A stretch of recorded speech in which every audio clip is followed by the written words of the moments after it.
The best compliment you can really pay any actor is that they were born to play a role, that it's simply impossible to conceive of anyone else taking that part. And while we often hear this about iconic movie roles, it feels even more apt in the world of TV, where actors are given seasons and seasons of material to dig into their character and truly make them their own. So with that in mind, I'm Josh from WhatCulture.com, and these are 10 iconic TV characters only one actor could play.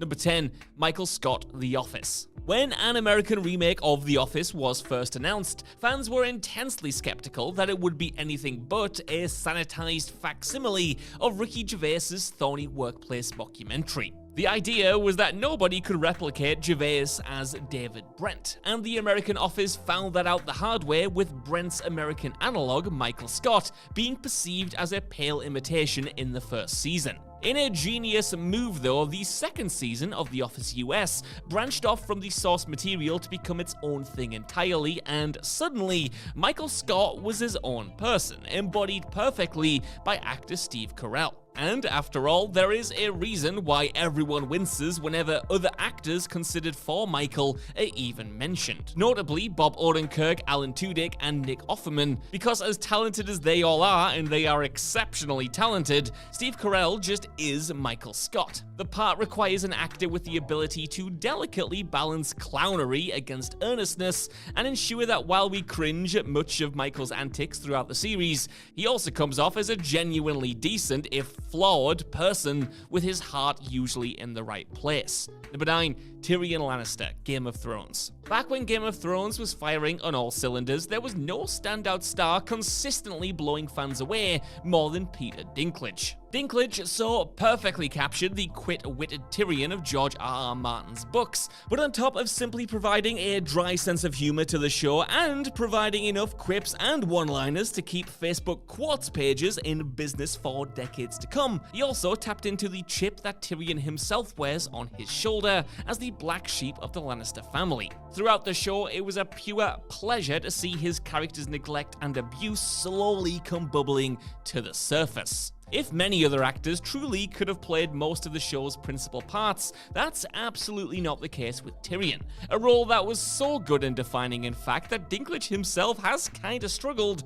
to redefine himself in the years since the show finished. Number 8, Walter White, Breaking Bad. Breaking Bad creator Vince Gilligan is often quoted as saying that his plan for the series was of course to turn Mr. Chips into Scarface, that is, to slowly mutate a fundamentally good and straight-laced man into an increasingly monstrous and less sympathetic figure. The masterstroke of casting Bryan Cranston in such a role then speaks for itself. Cranston, best known at the time for his hilarious performance as Hal on sitcom Malcolm in the Middle, couldn't have seemed like a less natural pick to play a meth-dealing schoolteacher. In fact, AMC originally balked at the idea of casting Cranston at all due to that association, and yet that's precisely why it ends up working so well. Cranston's work as Hal is so thoroughly ingrained in the viewer's consciousness that it adds a metatextual journey to Walt's journey from being a cancer-riddled teacher to meth kingpin. In those earlier seasons, we can feel the Halness of Walt trapped in a criminal underworld where he doesn't belong. But by the end of the show, Cranston has completely transcended and emerged as something wholly his own. Number 7, Leslienope, Parks and Recreation. When Parks and Rec first premiered, many just dismissed the show as a pallid knockoff of The Office, and in turn reductively referred to protagonist Leslienope as a quote-unquote female Michael Scott. Yet, actor Amy Poehler worked hard to combat that assertion, depicting Leslie as not merely a tireless ball of energy, but also a deeply caring individual and a far more competent, less idiotic human being than Michael Scott could ever dream to be. That's not to say that Leslie doesn't take full advantage of Poehler's comedic chops, because she certainly does, but it's Poehler's singularly sunny demeanor which makes Leslie such an admirably optimistic, even heroic figure, rather than an obnoxiously chirpy one. Leslie may be a lot at times, but you can't ever say that she doesn't care about every single thing that she does, and Paula's fearless performance is much the same, intense, energetic, and wholly committed to the bit. Yet, the ultimate proof that only Amy Poehler could play Leslie, well, that's that the show's creators, Greg Daniels and Michael Schur, didn't start writing the show until they knew that Poehler would be available to play the part. Number 6, Omar Little, The Wire. When considering all-time great TV characters, it's impossible to ignore The Wire's Robin Hood-esque stick-up man, Omar Little. An instant fan-favorite character, Omar became popular due to his position as a foil for the show's various criminal empires, for his strict moral code, his almost mythic ability to evade death, and, most of all, his phenomenal portrayal by the late great Michael K. Williams. There isn't a single note in Williams' performances that feels contrived or actorly. We're never in doubt that we're watching a deceptively smart, dangerous Legends of the Streets on maneuvers, with every ounce of movement and action feeling like it bleeds from Williams' own skin. The Wire was widely praised throughout its run for casting lesser-known actors at the time to portray many of its most pivotal characters, yet not one disappeared into their role quite as persuasively as Williams. Number 5, George Costanza, Seinfeld. Okay, just try to picture anyone but Jason Alexander playing the role of Seinfeld's George Costanza, because I'm going to tell you right now, it's impossible. You can imagine it, but it wouldn't be good. It just wouldn't work. You might be able to imagine other actors playing Jerry, Elaine, and Kramer, but Alexander absolutely owns the George character in such an overpowering way that it's nigh on impossible to separate the two. Though George is largely based on Seinfeld co-creator Larry David, David didn't even consider playing George as he believed that NBC wouldn't approve his casting. The casting process for George then was lengthy and frustrating, but once David and Jerry Seinfeld saw Jason Alexander audition, they apparently knew that he was the man for the job after he'd spoken just 2 lines. And that's because, simply put, most actors would just screw up George. They'd either play him as too much of a cartoon in order to soften his edges, or conversely make him too much of an obnoxious asshole to the point of irritation. But Alexander's performance is laser dialed into David's comedic sensibilities, and given that David was literally unable to play the part himself, there was nobody better to fill the shoes. Number 4, Peggy Olson, Mad Men. If it's difficult to picture any other actors fitting Don Draper's tailored suits as well as the great John Hamm, Mad Men as a show simply wouldn't work without the presence of Don's protege, Peggy Olson. When we first meet Peggy, she's a timid, mousy young woman who seems primed to be taken advantage of by the complacent, often mediocre men that surround her. But over the course of the show, she blooms, aggressively asserting her own agency by continually pushing back against her peers and her superiors in the pursuit of her fair share. By the end of Mad Men then, Peggy isn't a woman held underneath the patriarchy's boot heel, but a fully self-actualized, startlingly confident human being and intense professional. And Elizabeth Moss's unassuming demeanor and appearance in those early episodes so perfectly lays the groundwork for Peggy's gradual transformation over the course of the show. Few actors would be able to fully reconcile the shy, retiring Peggy of season 1 with the no-nonsense Peggy of season 7, yet Moss makes it look almost effortless in the best way possible. Number 3, Sam Beckett, Quantum Leap.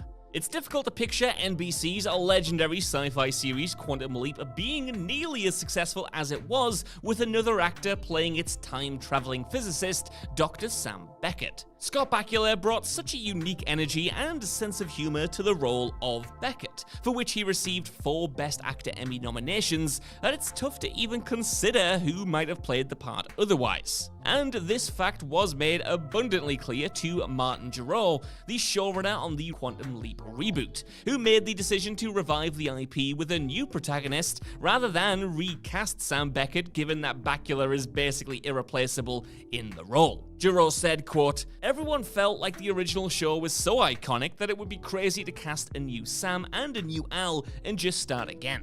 We would never be able to recapture the magic of those 2 characters, so to be able to do something totally new but in the same space, creating as a sequel more than a reboot, that just made sense to the entire creative team," end quote. Number 2, Tony Soprano, The Sopranos. In the pantheon of all-time great TV performances, it's impossible to ignore James Gandolfini's towering performance as mobster Tony Soprano on The Sopranos. As a character, Tony subverted a lot of the expectations of screen gangsters. Yes, he was violent and quick-tempered, but he was also racked with anxiety and depressive tendencies, for which he was in therapy for the bulk of the show's 6 seasons. And none of it would work without Gandolfini's expertly calibrated performances, which vacillates between intense sociopathy and simmering calm on the turn of a dime. A lot of actors wouldn't be able to nail Tony's duality as a family man and mobster, or simply be unable to resist the urge to dabble in cliched scenery chewing, yet Gandolfini's unique temperament as an actor allowed him to transform a larger-than-life mob boss into a flesh-and-blood human being. More than perhaps any other TV character in history, it's truly impossible to consider anyone else playing Tony. Though, fittingly, his son Michael did portray a younger version of the character for the prequel film, The Many Saints of Newark. Number 1, Fleabag. For starters, legendary sitcom Fleabag was based on Phoebe Waller-Bridge's own 2013 one-woman show, and so there was literally nobody better to translate her unique comedic perspective from stage to screen. With any other performer reading Waller-Bridge's words, it just wouldn't feel as truthful, given the crushing honesty that radiates from every single moment of Waller-Bridge's performance throughout the comedy's 2 series. Fleabag couldn't feel more polar opposite to most female sitcom leads at the time. She's catty, self-destructive, and at times downright unlikable, yet such is the complexity of any human being, and Waller-Bridge nails that challenging duality perfectly. Waller-Bridge, of course, wrote the character for herself and first performed her at the 2013 Edinburgh Fringe Festival, after which it became downright impossible to consider a household name being drafted in to replace her in the TV adaptation. And though Waller-Bridge insists that Fleabag isn't an autobiographical work, it is at least rooted in the singular way that she sees the world. And you can imagine even many talented actors failing to bring full emotional authenticity to it as a result, because it was always her or bust, basically.